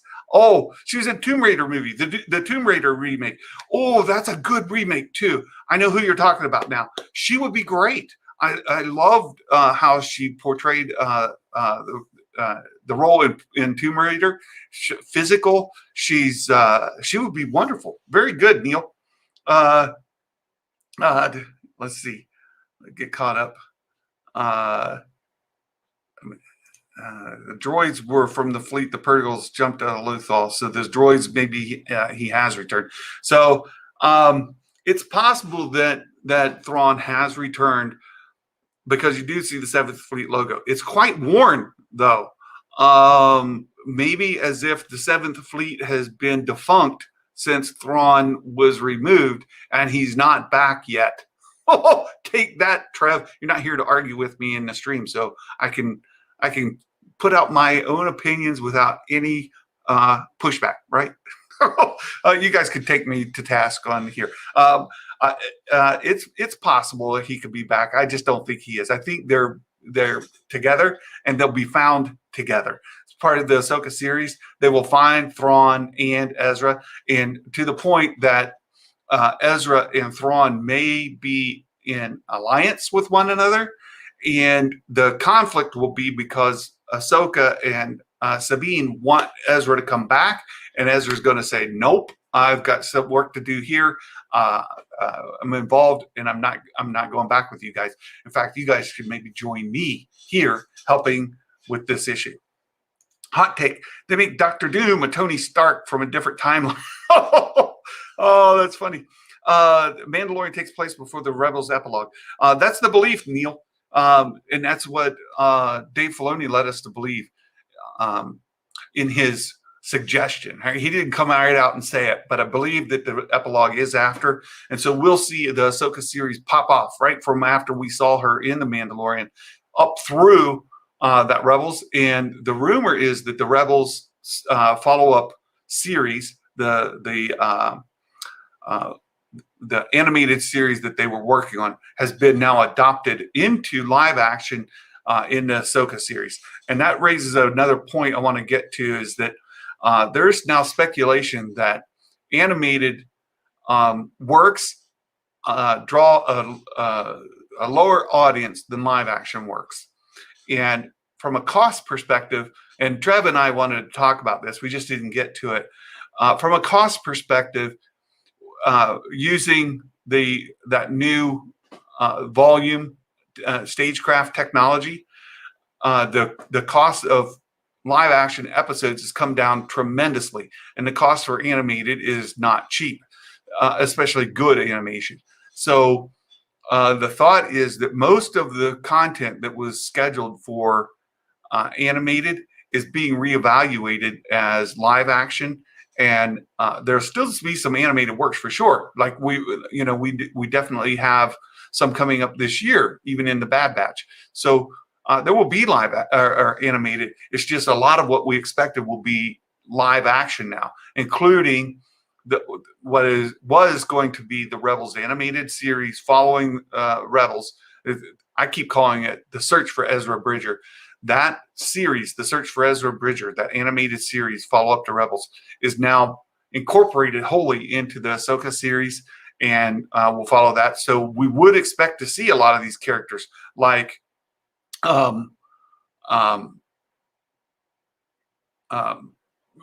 Chopper and our other Rebels characters. Wasn't Quill CGI? Quill was practical, mostly practical. There were some CGI effects on him, but he was mostly practical. Yeah, and the same actress that played the Frog Lady was the actress that was in the Quill outfit. So she has played both Quill and the Frog Lady, and there's a third character. It's escaping me right now. Right. Probably helping the Chiss against the risk. I agree, Dark Winter. Protagonist is that is not a hero is considered the anti-hero. Oh, there you go. So again, remember that Josh Lucas, Den of Nerds, his favorite Batman is Punisher Batman. He loves it. Loves it. Anthony, do you know how Luke or his father, Anakin, acquired C-3PO and R2-D2? Yes. Yeah, Anthony, that's in the opening act of A New Hope, episode 4. Of course, we know that Anakin started building C-3PO, and then he was later finished after Anakin joined the Jedi. Then C3 or R2-D2 was part of Padme's droids. Then through the prequel era, they kind of bounced around, but primarily with Anakin and Padme. And then we open A New Hope, and I think their ownership kind of passed ownership, if you want to put it that way, kind of passed through Bail Organa. And Bail had them with Leia. Leia had them on the Tantive 4. Tantive 4 was attacked by Vader. They were jettisoned out, landed on Tatooine. The Jawas took them. Luke and his and Owen bought them from the Jawas. There you go. The many conditions of a villain never drive our story. Right. Do you think The World Between Worlds removed the sequel trilogy from canon? I do not, Neil. Although we're going to talk tomorrow. Wandering Dog and I are going to talk about, are there already 2 timelines within the Star Wars universe? Did Rebels create an alternate timeline? And there's a great video going out today, or it came out, I think, yesterday, the day before, that kind of talks about this theory that the sequels already are in a timeline of its own where Ahsoka died. But we know Ahsoka lives, and so The Mandalorian, Ahsoka series, Rebels, all of that is in the timeline, the original trilogy, all that where Ahsoka lives, and the sequel trilogy would have happened in the one where Ahsoka died. But we'll get into that more tomorrow. I don't want to steal the thunder, but I don't think they're going to remove the sequel trilogy from canon. My personal opinion is that the sequel trilogy will remain part of mainline canon, while it will be retconned around some of the different interpretations. So from a certain point of view, certain things are going to change, especially in the portrayal of how we see Luke on Octo, why he's there, how he's still there, and all of that. I think we're going to get much more story around that, and it'll retcon what we think we know about him being there, and why he's there, and that whole ordeal with him and Ben in the hut scene. So I think that is all going to get retconned and put it in a different perspective so that it's understood entirely different.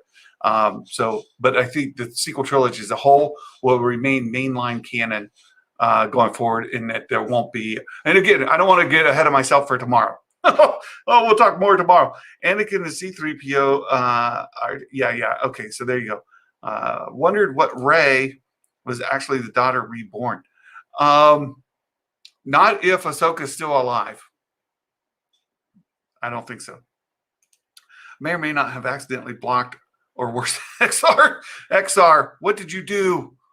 What did you do? Filoni said he wanted to close out Ahsoka's arc in animation. Right, we may get that. Ahsoka series would be a limited series. Right, it's the search for Ezra Bridger, and it's being kind of written now. Samurai Jack version of the Clone Wars. Yeah. Phil, Anakin found the parts of yeah. Neil, I feel like the Rebel sequel should be live action. More people will be interested. Right. So that's it, Neil. You're sort of on point there. That the viewership for live action is higher than animated. I personally would have loved to see it in animated more. I fell in love with the characters and the story in animated, and just prefer, for my own preference, to see that carry through in animated. But I think the practical is to put it into live action. The production costs are equivalent, maybe a little bit more, but equivalent enough with stagecraft and that to make it live action and to draw more viewership. You're on point there. No anti-heroes. Are any anti-heroes are any heroes that aren't paragons? Punisher and Doom are anti-villains. No, Punisher would be an anti-hero. Doom is an anti-villain, maybe. I disagree with you, XRK. But of course, I always disagree with you. Oh, that's the way it is. I thought Snoke was the Grand Inquisitor, and we would witness Star Wars Rebels in live action. Oh, yeah, except that didn't happen with Snoke, did it? Do you think Snoop Dogg would play a perfect Mr. Nobody? You've been hanging out with a Magic Maker too much, I think. I look over my shoulder, season 4 of Rebels. I only have 4 of the Clone Wars indoor movies. Freemaker Adventures. Ooh, Freemaker Adventures are good. That's on Disney Plus. I've watched those. There's no way they're going to wipe the sequels. That's right. They're not going anywhere. Star Lore, or Lore Star. That's the one that that's the video guys will be talking some more about tomorrow. It could be that the sequels are already in an alternate timeline. Not sure. I disagree, but anyway, that's that. We'll talk more about it tomorrow. Way too much time on TV tropes. No difference between anti. No, don't judge. Okay, if Thrawn knows who Luke is, they might actually have a chat and possibly drink together. Oh, that's possible. Who would I cast as live action Ezra? I think that the guy that's kind of been doing it, online, he would be great.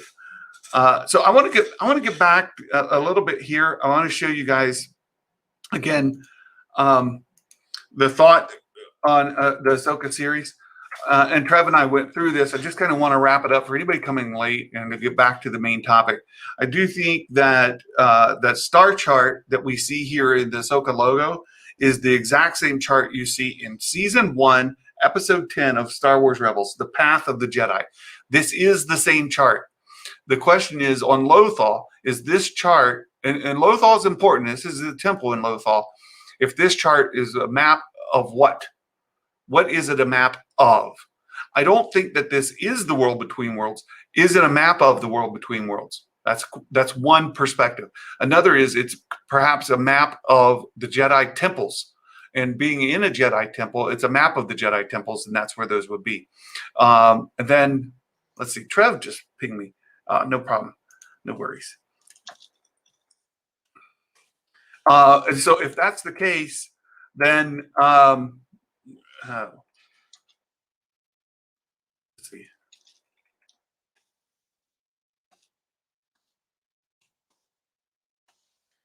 There we go. We may get Trev back. Ooh, that the star of the show may be back. What is this a map of? If this is a map of the Jedi temples, then it's definitely not the world between worlds.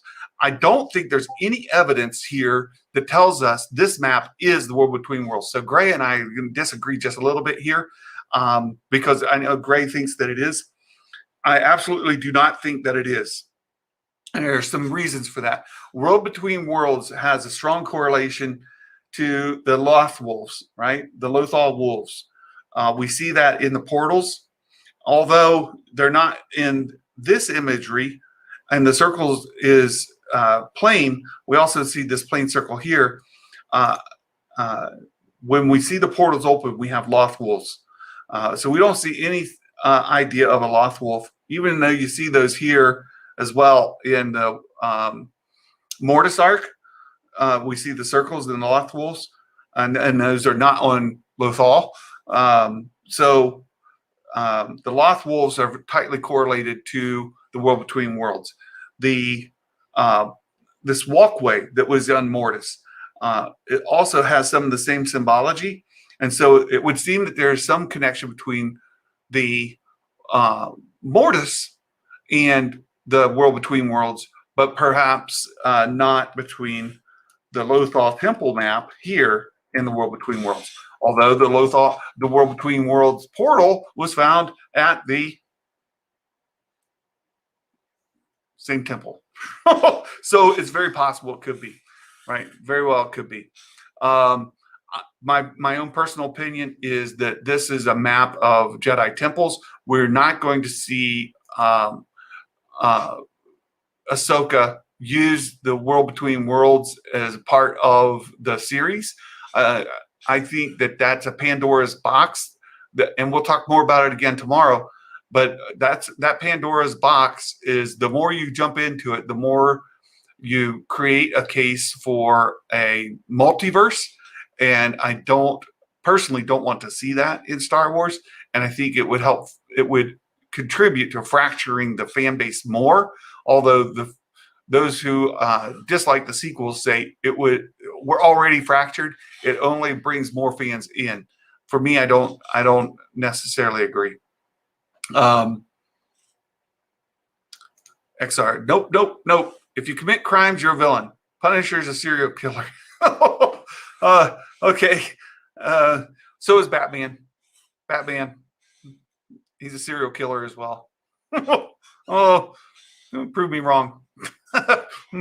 There's a good video I think Adam at Fanjecture did of, or at least pointed us to it one time, of all the kills that Batman has in the movies. It's a high body count. I don't think we'll rewrite the timeline, but the end of Rise definitely has to do with the world between worlds. I don't agree with you, Will. I don't agree.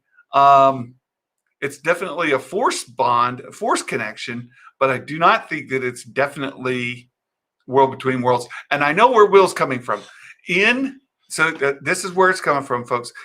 You need to do a Rebels rewatch, and Will pointed out in season 4 of Rebels, there's a scene and you can hear Rey's voice. If you turn the subtitles on, I think it is the subtitles, you can see that it's attributed to Rey. And Rey is speaking through the world between worlds portal as Ezra is in there walking through. You can hear Rey's voice.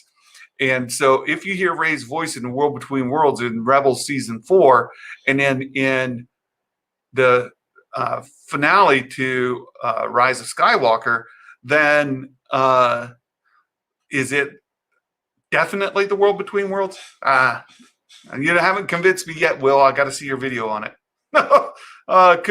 Could the other way and say the Chiss Force users is distantly related to Republic Jedi?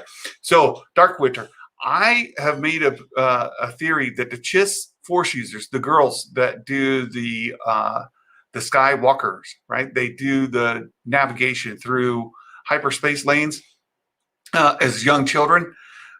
I think that Shmi Skywalker is a descendant of a Skywalker. That is where her lineage comes from. She may or may not have been one of these Skywalkers as a child, and then lived her life away where she lost the blue skin and red eyes. Or maybe her mother or grandmother was one of these Chiss Skywalkers, and she didn't inherit the traits because she was not raised where those minerals come into play. So I think it's very possible that Shmi Skywalker is actually a descendant of the Chiss, which would make Anakin a descendant of the Chiss, which would make the Skywalker entirely, right, descendants of the Chiss in some portion. That's my own opinion. People get wrong. They call anti-heroes heroes and anti-villains anti-heroes. Look at you, top 10. Oh, you guys You guys are great. An anti-hero is a protagonist that's not a paragon of virtue. Antagonist is a character of the opposition to protagonist, right? They're often a villain. I agree with you, Magic Maker. Soup's hero, Batman, anti-hero. Blade is great. Doom is the anti-villain. Papa Palps, just straight up villain. I have a feeling Rise is the retcon, right? If you follow that video, it shows that. Well, I'm not sure what you mean there, Will. That the sequel trilogy is. You think that Rise is the retcon?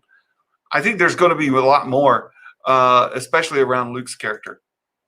What planet was Mando in at the beginning of Chapter 9?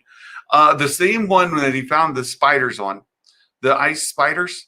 It's the same planet. I can't remember the name of it right now, but when he crashes with the frog lady and those spiders come in, it's the same planet where he caught the mithril in season 1, episode 1. I don't want to see a multiverse of Star Wars, right? But where Ahsoka is dead and where she's alive is interesting. It is interesting, Phil. It's a moon, infamous scum and villainy. XR, I remember when Punisher saves Parker and takes Cap's lair. Civil War 2. Villains tried to join and Punisher shoots him in the forehead. Won't fight Cap and beats Frank. Okay, we've gone into a Marvel discussion. I'll stay out. Look, I think that's it. I think we've covered it.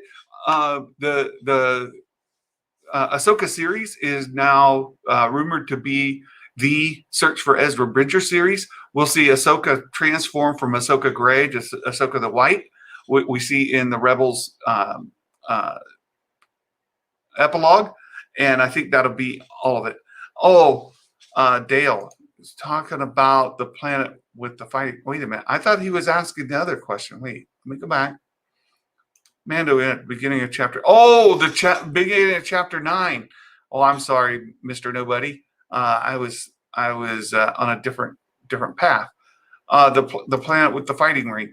I don't know what planet that is. It's not Tatooine. It's not Coruscant. I've seen the name of it. It's a different planet, and I think it's the only time it's visited. Oh, the good question I have: what are the red-eyed creatures on there? Like the dogs that we've seen in some of the other series. Are they the same kind of thing? Are they the dogs that with the red eyes, or are they some other kind of creature with the red eyes? Not sure. They end up eating that guy, right? So you guys are arguing. That's good. Have a good time. Sifo-Dyas and Dooku coerced him 5th or 6th season. Continued on Discord. That's right, XR.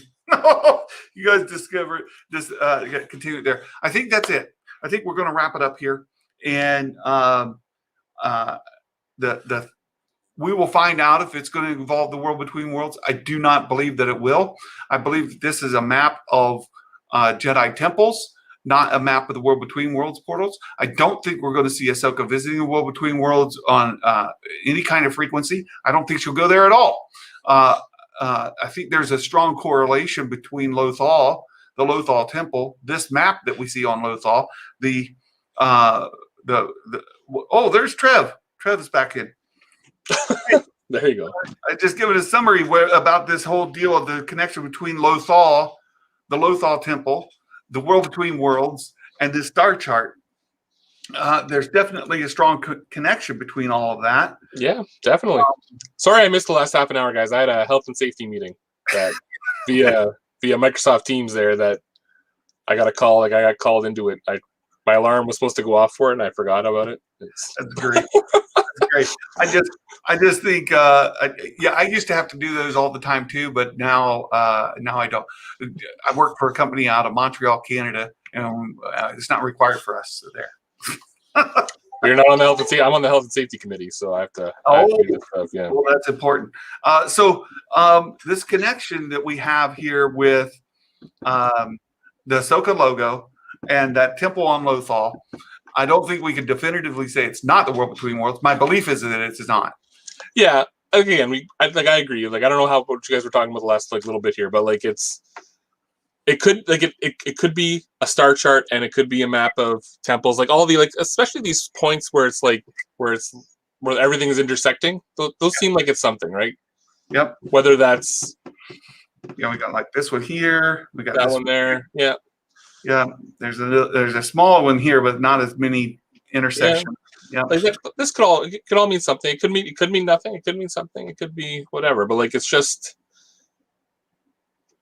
what the image evokes, right? The image evokes you thinking of Force stuff, clearly, right? Jedi Temple stuff, Jedi everything. stuff, for sure.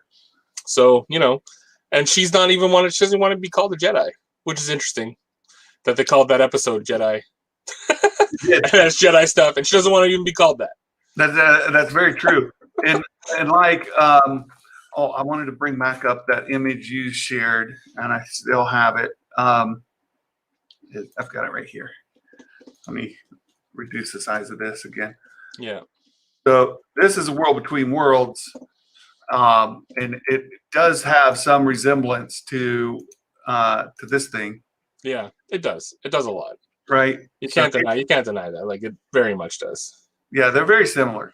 And I don't think we'll know for sure. I am not in favor of it. Let's put it that way. I hear you. Well, like you said, like it like I don't know if you guys went through the whole timelines thing, but like it's like you're setting up all kinds of stuff. Not necessarily Ahsoka will do it, but we also the world between worlds could be used to alter time. It could also be used to watch like history lessons, right? You're watching all the significant events. You could rewatch maybe significant events in the Force. That's a good point as far as like learning, right? It's a library where you can actually view the events of history instead of read about the events of history. Yeah, exactly, right? So like you could watch the fight between Vader and Ahsoka. You could watch maybe the fight between Luke and Vader and the Emperor. Like you could watch all those things, and maybe that's what when I talked about where was Ahsoka during the during the whole original trilogy. Maybe she was using this somehow. Maybe she found a way to access it herself, and she's watching the events unfold from there and not affecting the other things because she doesn't feel like it's her place to do that. But saying that, but then why would she come out and start looking for Ezra unless she knew Thrawn reemerged? But anyway. Oh, you got it back in. And XR2. Wait a minute, it was gray. I meant to click on this. That the title of that episode said the Jedi. It could be either, right? It could be either. But if Ahsoka labels herself as saying I'm no Jedi. Well, it's more than that too. Like, and again, I'm rewatching Rebels. It just finished season 2. When Ahsoka goes with Kanan and Ezra to Lothal, to the temple, and they want Ahsoka to help raise it so they can enter, she says, "I'm not a Jedi. I can't." Yeah.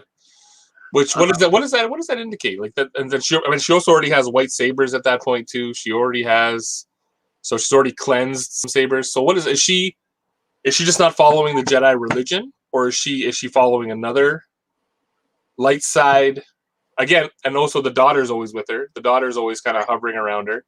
So is she trying to be like the daughter, the personification of the daughter, something like the daughter's avatar, the daughter's something? Yeah, it's tough. It's tough. A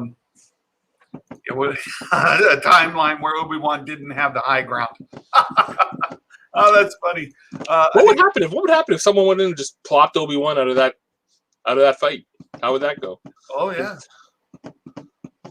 I mean, well, then Vader's not torn apart.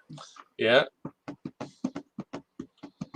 Yeah. And then who would want to affect? Like, think what Palpatine would like when Palpatine wanted access to it. What would Palpatine do with it? What would Palpatine do with the world between worlds? Well, that's true too. When we know it would not have been good because he wants in there. Yeah. What does he want to do in there? Oh, Will, this is an interesting thought. In Rise, at the end, when Rey is hearing the voices, he says, "I think the Jedi all leave their doors open, time between worlds, and they stand out the door where she is with Palps in Rise, and they're talking to her." Oh, yeah. So she could be like in the portal. She could be watching the fight in the world between worlds, and that's where they all are, right? Like all the Jedi that talk to Rey are in the world between worlds. And they're talking through her portal. Wow. Wow. There you go, Will. Like whether they're like, and saying that, are the Force ghosts using the world between worlds? Are they dead? And like that's why Ezra and Ahsoka aren't supposed to be in there. Oh. Because maybe that's they're not supposed to be in there. They're supposed to be like, that's how the Force ghosts access. So yeah, so access points in time. Yeah, so when we're talking about the you got the physical force and the spiritual force, right? Yeah. If you're talking about the spiritual force, is it world between worlds? Is that what it is? And when Qui-Gon is only embodying it by voice, he hasn't learned to enter it yet. Yeah. Right? And when he can enter the world between worlds, then he gets an embodiment. Yoda gets the embodiment because he can make it into the world between worlds. Luke, so on and so forth, right? And that's why Yoda is able to talk to Ezra via the astral projection and everything else too while he's alive, because he knows how to do it already, even though he's still alive at that point, because Qui-Gon has taught him and he's been practicing it for however long. Yeah, so that would explain in this Lothal temple where Ezra's talking to Yoda. And Yoda doesn't appear at this point, but in the season 2 part, Yoda appears. Will. What did Will write? Yeah, no, I'm just thinking about this. This is what he wrote. He's like completely turned my mind inside out. Dude. Dude, that's quite the thought. Let's see, where are we now with So what if Ahsoka's still alive and she's really the only one able to access the world between worlds? That's why she's not a Jedi, because she's moved beyond that. She just entered the world between worlds and she talks to Rey through there. Ezra could be the same thing, right? We don't know for sure. Ezra should be dead, right? Ezra just did something to do that. Remember, like Ahsoka is like, she's like the chosen one of the daughter kind of thing, right? So that's an interesting. There's something with that. So when Luke talks to Leia through the Force, is he tapping into the world between worlds to send the message? Because they're a dyad. They would be a Force dyad, right? Because they would be like Anakin's power split between them or something like that, right? Yeah. This is like the prequel Jedi, like Jedi in name, and Ahsoka and Qui-Gon and Jedi in action. Yeah, I tend to agree that. We've got to wrap it up. We have got to wrap it up. We've been going for a long time. You guys are great bringing up points. Filoni says she's not dead. If they leave the doors open, go back in like Ahsoka, they ain't dead. Yeah. Relating to Mr. Nobody, I think Cal Kestis' storyline will be finished in video games. It'll be finished in video games. It won't be like if Cameron Monaghan were to appear or Deborah Wilson were to appear in live action, that'd be cool. But their storyline will be finished in the video games. Yeah. All right. No, great points. I think we've Mike Porter. I wish I had a beard like Santa and Trev. What? My wife wanted my gun. You gotta keep the missus happy. So there you go, Mike. No, great discussion today, Trev. I'm sorry I missed out on a little bit of it there. I know we wanted to talk about stagecraft and moving a lot of things from animated to live action. We talked about that briefly while you were going to your health and safety. Yeah. Just makes sense. Larger viewership. My question. Yeah, that's why the Rebel sequel series became live action, because there's more eyes on it, and it's like you said, it's way using stagecraft. It's way cheaper to make that show than it would have been otherwise. Yeah, and I think the question then becomes, what will we get in animated fashion after, say, Bad Batch? Will it just be kiddie shows? Like Bounty Hunters. I think we'll get a bounty hunter. We gotta get a bounty hunter related show set between the prequel trilogy and the original trilogy. There's gotta be some kind of bounty hunter Jabba show. You know what I mean? Just like I feel like there's something missing there from that, because I agree. I completely agree, and especially following Return of the Jedi. Yeah, and Tamira Morrison's too old to play Boba Fett in that time period. He's old. He's the right age to play Boba Fett now and clones now. But like I said, like they're gonna if he's playing Commander Cody and Obi-Wan, he's gonna be de-aged, or he's just gonna have the helmet on and it's just gonna be his voice. It won't even probably be him. It might just be his voice. I wanted to see an animated Adventures of Jedi Master Luke Skywalker. Yeah, because that would make more sense too. Because that way you don't have to recast him. It's just Mark Hamill. Yeah. But anyhow, all right, folks, we're going to wrap it up tomorrow.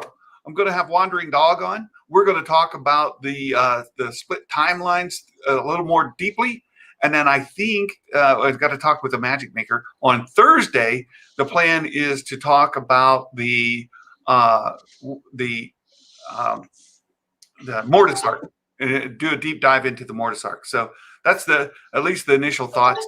And I've got another toy being shipped, a couple of them coming. So we'll try to do a toy reveal on Friday if possible. So with that, Trev, again, thank you so much. This was a lot of fun. We need to do these. I intend to do these with more folks in the. I appreciate you inviting me on, and I'll come back anytime, man. Anytime you want to talk about stuff or debate stuff, I'm all about that, Santa. Well, when we get more info on Thrawn, we are going to debate: is Thrawn back or not? It'll be a cage match, no holds barred. Thrawn's back. No, he's not. There you go. Thank you so much. And everybody, thanks for being here. We will catch you all tomorrow. And until then, Merry Christmas, everybody. Bye-bye.